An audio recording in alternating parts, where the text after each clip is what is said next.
Недра Якутии, технологии севера, а также IT и телекоммуникации. Завтра стартуют сразу две межрегиональные специализированные выставки «Сахапромэкспро» и «Информационные технологии».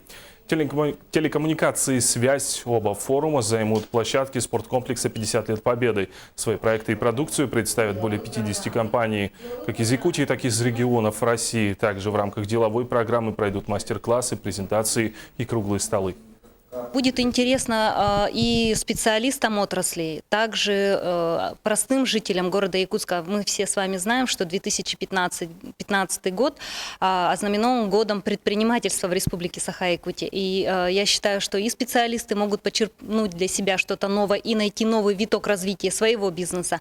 И также начинающие предприниматели или те люди, которые хотят заниматься своим бизнесом, они могут прийти на выставку, посмотреть эту отрасль, найти ниши, найти свои возможности, обменяться опытом и, возможно, даже в следующем году открыть свой собственный бизнес.